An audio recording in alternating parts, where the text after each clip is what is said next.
കാപട്യങ്ങൾ പേരോട് നമുക്ക് പഠിപ്പിച്ചു തരാം. എല്ലാവരും പഠിച്ചോളണേ.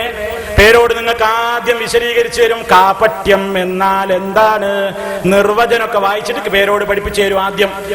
എന്നിട്ട് പിന്നെ പേരോട് ഓരോ കാപട്യങ്ങൾ എങ്ങനെയാ അത് പ്രയോഗവൽക്കരിക്കണ്ടെന്നും മൂപ്പര് കാണിച്ചു തരും. അതും കൂടി ഒന്നാണ് കണ്ടോളിൻ. വളരെ കൃത്യമായിട്ട് അത് വിശദീകരിച്ചു തരും. ആദ്യം നമ്മുടെ പേരോട് എന്താണ് കാപട്യം എന്ന് നമുക്ക് പഠിപ്പിച്ചു തരികയാണ്. മനസ്സിലാകാതെ പോണ്ടാന്നുള്ള നിലക്ക് ആദ്യം കാപട്യം എന്താന്ന് പേരോട് വിശദീകരിക്കട്ടെ. എന്തിനാ കാപട്യം എന്ന് പറയാ കേട്ടോളൂ.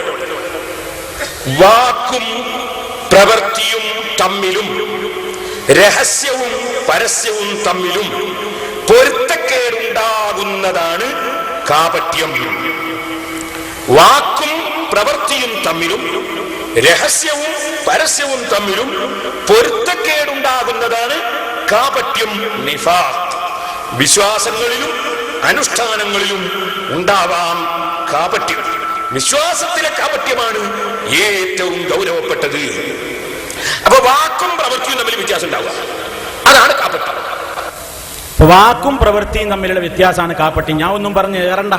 ചിലപ്പോൾ വല്ല വാചകവും ഞാൻ മൂപ്പര് പറഞ്ഞതായിട്ട് ആവർത്തിക്കുമ്പോൾ വല്ലയിടത്തൊക്കെ പോയാൽ അവിടെ ഉള്ളാന്നുണ്ടായിരുന്നു, അത് നിങ്ങൾ കട്ടു, അവിടെ എന്തുണ്ടായിരുന്നു അത് നിങ്ങൾ ഒഴിവാക്കി എന്നൊക്കെ പറയും. ഞാൻ ഒന്നും പറയുന്നില്ല.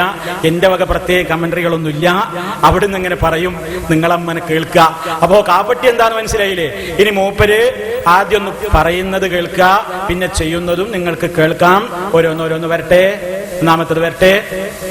നീ പണത്തിന് വില കൽപ്പിക്കല്ല, അധികാരത്തിന് വില കൽപ്പിക്കല്ല, നിന്നെ കൈപിടിച്ച് മറ്റുള്ളവർ ചുംബിക്കണമെന്ന് ചിന്തിക്കല്ല, ജനങ്ങൾ നിന്നെ ബഹുമാനിക്കണമെന്ന് ആലോചിക്കല്ല. നീ മറ്റുള്ളവരുടെ മുമ്പിൽ താഴ്മയോടെ ജീവിച്ചോ. നീ പണത്തിന് വില കൽപ്പിക്കല്ല, അധികാരത്തിന് വില കൽപ്പിക്കല്ല, നിന്നെ കൈപിടിച്ച് മറ്റുള്ളവർ ചുംബിക്കണമെന്ന് ചിന്തിക്കല്ല, ജനങ്ങൾ നിന്നെ ബഹുമാനിക്കണമെന്ന് ആലോചിക്കല്ല. നീ മറ്റുള്ളവരുടെ മുമ്പിൽ താഴ്മയോടെ ജീവിച്ചോ. കണ്ടില്ലേ? ഇനിയിപ്പോ മൂപ്പര്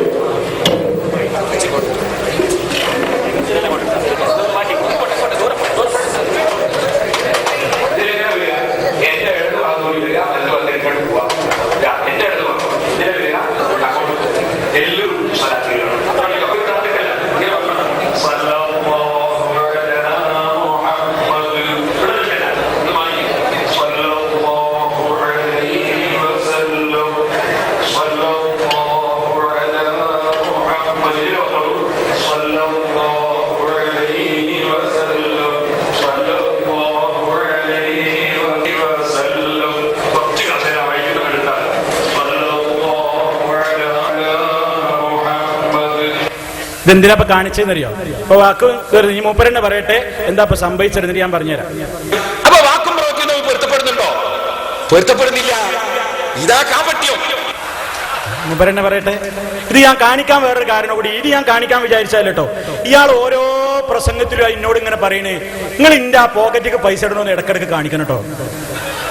കാരണം എന്താ, എന്നോട് നന്ദി പറയാണ്. സലഫിക്ക് നന്ദി, മൗലൈമാർക്ക് മുഴുവനും നന്ദി. എന്താ കാരണം? ഞാനിത് കാണിക്കൽ തുടങ്ങിയതിന് ശേഷം സിറാജുൽ ഹുദയിലെ 2 ലക്ഷം എന്നുള്ള കലക്ഷൻ ഇപ്പൊ 3 ലക്ഷം ആയിക്കൊണ്ടേ. അപ്പൊ എന്നാ നമ്മളത് കാണിച്ചിട്ട് മൂപ്പരിക്ക് 2 റുപ്യ കിട്ടിക്കോട്ടെ, കൂടല്ലേ, കൂടിക്കോട്ടെ കേട്ടോ. അതിങ്ങനെ കൂടിക്കോട്ടെ എന്നുള്ള നിലക്കാണ് ഞാൻ നന്ദി പറയുന്ന ഒരാളോട് ഞാനൊരു പ്രത്യുപകാരം അങ്ങോട്ട് പറയാതിരിക്കുന്നത് ശരിയല്ലല്ലോ. അതുകൊണ്ടാ കാണിച്ചത്. അപ്പൊ നിങ്ങൾ കാണിക്കാൻ പറഞ്ഞിട്ട് കാണിച്ചതാണ്, നിങ്ങളെ വരുമാനം കൂടിക്കോട്ടെ. ഇനി അടുത്തത് വരട്ടെ.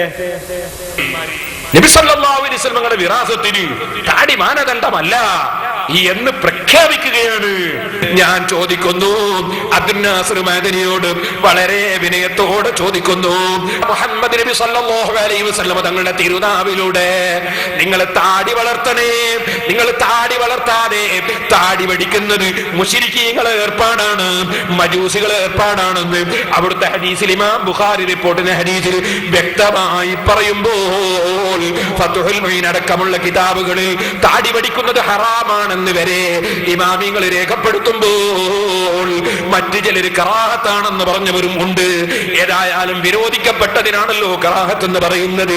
അങ്ങനെ മുഹമ്മദ് നബി സല്ലല്ലാഹു അലൈഹി വസല്ലം താടി വടിക്കുന്നത് വിരോധിച്ചതാണെന്ന് സർവമഹാന്മാരും പറയുമ്പോൾ, അതേ താടി വളർത്തൽ സുന്നത്താണെന്ന് എല്ലാവരും പറയുമ്പോൾ, അല്ലാഹുവിന്റെ റസൂലിന്റെ കൽപ്പനയ്ക്ക് വിരുദ്ധമായി സംസാരിക്കുന്നവർ, അല്ലാഹുവിന്റെ അള്ളാന്റെ റസൂലിന്റെ കൽപ്പനയ്ക്ക് വിരുദ്ധമായി സംസാരിക്കുന്നവർ, അള്ളാന്റെ റസൂലിനെ ധിക്കരിക്കുന്നവർ, അവർക്ക് കഠിനമായ ശിക്ഷയുണ്ടെന്ന് പറയുമ്പോ എന്റെ അബ്ദുൽ നാസർ മദനിയോട് ചോദിക്കട്ടെ, അതുപോലെ താടി പിടിക്കുന്നതിനെ ന്യായീകരിക്കുന്ന കക്കാട് പൈസയോട് ചോദിക്കട്ടെ, നിങ്ങൾക്ക് നബി സല്ലല്ലാഹു അലൈഹി വസല്ലമ തങ്ങളെ മുഖത്ത് നോക്കണ്ടയോ? നിങ്ങൾക്ക് നബി സല്ലല്ലാഹു അലൈഹി വസല്ലമ തങ്ങളെ മുഖത്ത് നോക്കണ്ടയോ? നിങ്ങൾക്ക് നബി സല്ലല്ലാഹു അലൈഹി വസല്ലമ തങ്ങളെ മുഖത്ത് നോക്കണ്ടയോ? കണ്ടില്ലേ? ഇനി അടുത്ത വരട്ടെ, ഇനി എതിര് വരട്ടെ. എന്താ സാധനം? താടിയെല്ലാം കണ്ടാൽ ബ്രഷ് ആക്കാൻ പറ്റും താടി. എന്നിട്ട് സാധനം അതും മനസ്സിലായില്ലേ? കുന്തത്തിന് ഈ രണ്ടൊരു കുന്താണ്, അതിനൊരു താടിയും. ഒരു കുന്തത്തിനൊരു താടി. ഇവിടെ മുറ്റടിക്കാൻ പറ്റുമായിരുന്നു സാധനം. എന്താ സാധനം? താടിയെല്ലാം കണ്ടാൽ ബ്രഷ് ആക്കാൻ പറ്റും താടി. എന്നിട്ട് സാധനം അതും മനസ്സിലായില്ലേ? കുന്തത്തിന് ഈ രണ്ടൊരു കുന്താണ്, അതിനൊരു താടിയും. ഒരു കുന്തത്തിനൊരു താടി. ഇവിടെ മുറ്റടിക്കാൻ പറ്റുമായിരുന്നു സാധനം. ഇനി അടുത്ത വരട്ടെ, എന്താ ഇപ്പൊ സംഭവിച്ചത് എന്ന് മൂപ്പര് പറയട്ടെ. അപ്പൊ വാക്കും പ്രവൃത്തിയും പൊരുത്തപ്പെടുന്നുണ്ടോ? പൊരുത്തപ്പെടുന്നില്ല. ഇതാ കാപട്യം. അടുത്ത വരട്ടെ, അടുത്ത വിഷയം വരട്ടെ. ഇതാരാ? കേരളത്തിൽ ആദ്യമായി പള്ളി പോയ പെണ്ണാണ്. ഫോട്ടോ ഇത് മുജാഹിദിന്റെ പൂടാവ വനിതാ മാസിക. ഇതില് ആരാണത്? ഈ പാദധന്യം. കേട്ടോളെ, വെള്ളാറമ്പാറ ഖദീജക്കുട്ടി കേരളത്തിൽ ആദ്യമായി അള്ളാഹുവിന്റെ പള്ളിയിൽ പോയി ആരാധന കർമ്മങ്ങൾ പങ്കെടുത്ത 2 മുസ്ലിം വനിതകളെ ഇവിടെ പരിചയപ്പെടുക. ഖദീജക്കുട്ടി എന്താ പോവാൻ കാരണമെന്ന് ഇതിൽ പറയുന്നുണ്ട്. കേട്ടോളെ, ഇസ്ലാഹി തറവാട്ടിലെ പ്രമുഖ പണ്ഡിതന്മാർ ഇടയ്ക്കിടെ ഖദീജക്കുട്ടിയെ സന്ദർശിക്കാറുണ്ട്. എങ്ങനെ? ഖദീജക്കുട്ടി പള്ളിയിലെത്തി എങ്ങനെയാന്നാ പറയുന്നത്? അയാൾ ഇടക്കിടക്ക് വരുമ്പോൾ വരരുത് ഖദീജക്കുട്ടിന്റെ അടുത്ത്. എന്നിട്ടോ ഈ ഖദീജക്കുട്ടീനെ ഈ മൗലവി തട്ടിക്കൊണ്ടുപോയതോ 950. കിട്ടില്ലേ? 4 സാക്ഷിയില്ലാതെ പറയാൻ പാടുണ്ടോ? പെഞ്ചല് പറയാൻ പാടോ? സെബുൽ മുൻകാദിപ്പെട്ട തെറ്റല്ലേ അത്? ആയിഷ ബീവി റളിയല്ലാഹു അൻഹ വ്യഭിചരിച്ചു എന്ന് അബ്ദുല്ലാഹി ഇബ്നു ഇബ്നു മുനാഫിഖ് പറഞ്ഞിട്ടില്ലേ? സഫ്വാൻ റളിയല്ലാഹു അൻഹു വ്യഭിചരിച്ചു എന്ന് പറഞ്ഞിട്ടില്ലേ? അല്ല ഖുർആനില്ലേ? അതുകൊണ്ടല്ലേ 4 സാക്ഷികളെ കൊണ്ടുവരണമെന്ന് പറഞ്ഞത്? 4 സാക്ഷികളെ കൊണ്ടുവന്നില്ലേ? 80 അടി അടിക്കണം. എന്താ സംഭവിച്ചത് എന്ന് മൂപ്പരൊന്നും കൂടി പറയട്ടെ. അപ്പൊ വാക്കും പ്രവൃത്തിയും പൊരുത്തപ്പെടുന്നുണ്ടോ? പൊരുത്തപ്പെടുന്നില്ല. ഇതാ കാപട്യം. ഇതാണ് കാപട്യം. മനസ്സിലായില്ലേ?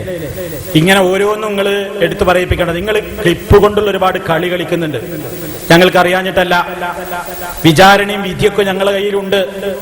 അതുകൊണ്ട് നിങ്ങൾ ഈ പറയുന്ന വിഷയങ്ങളാണ് നിങ്ങൾ മനസ്സിലാക്കേണ്ടത്. മഹാനായ നബി സല്ലല്ലാഹു അലൈഹി വസല്ലമിനെ നമ്മൾ കൊച്ചാക്കി, നമ്മൾ കളിവാക്കി, നമ്മൾ നബി സല്ലല്ലാഹു അലൈഹി വസല്ലമിനെ നിന്ദിക്കുകയാണ്, ആദരിക്കുന്നില്ല, ബഹുമാനിക്കുന്നില്ല എന്നൊക്കെ നിങ്ങൾ പറയുന്നു. അതേ അവസരത്തിൽ കാന്തപുരത്തിന്റെ മോനെന്താ റസൂലുള്ളാഹിനെ വിളിക്കുന്നത്? മനുഷ്യനുണ്ടായിരിക്കേണ്ട ഏറ്റവും പ്രധാനപ്പെട്ട ഘടകമാണ് ഇഷ്ഖോ മഹബത്ത്. ഓ റസൂൽ, ജീവിച്ചിരിപ്പുണ്ട്, നീ ജീവിച്ചിരിപ്പുണ്ട്. മലയാളത്തിന് അതിനർത്ഥം പറഞ്ഞാൽ ഒരു പക്ഷേ നാം കോപിക്കും. നീ ജീവിച്ചിരിപ്പുണ്ട്, നീ ജീവിച്ചിരിപ്പുണ്ട്. ഒരിക്കലും നീ മറഞ്ഞിട്ടില്ല. എന്റെ കൺമുന്നിൽ നിന്ന് മറഞ്ഞു എന്നല്ലാതെ എൻ ലോകത്തു നിന്ന് നീ വിട പറഞ്ഞിട്ടില്ല. നീ നീ നീ എന്നല്ലേ വിളിച്ചത്? നിങ്ങൾ ഇവിടെ വന്നിട്ട് അതിനെ സംബന്ധിച്ച് എന്തെങ്കിലും പറഞ്ഞോ? നീന്ന് വിളിച്ചത് ഇഷ്ക് കൊണ്ട് പറഞ്ഞതാ. അത്ര ഇഷ്ക്. എന്ത് ഇഷ്ക്? എന്ത് ഇഷ്ക്? നീന്ന് പറഞ്ഞാൽ നിങ്ങൾ കോപിക്കും എന്ന് പറഞ്ഞിട്ട് പിന്നെയും വിളിക്കാണ് നീന്ന്. അങ്ങനെ നബി സല്ലല്ലാഹു അലൈഹി വസല്ലമിനെ സംബന്ധിച്ച് ആ നിലക്കുള്ള പരാമർശങ്ങളല്ലേ നിങ്ങൾ പറയുന്നത്?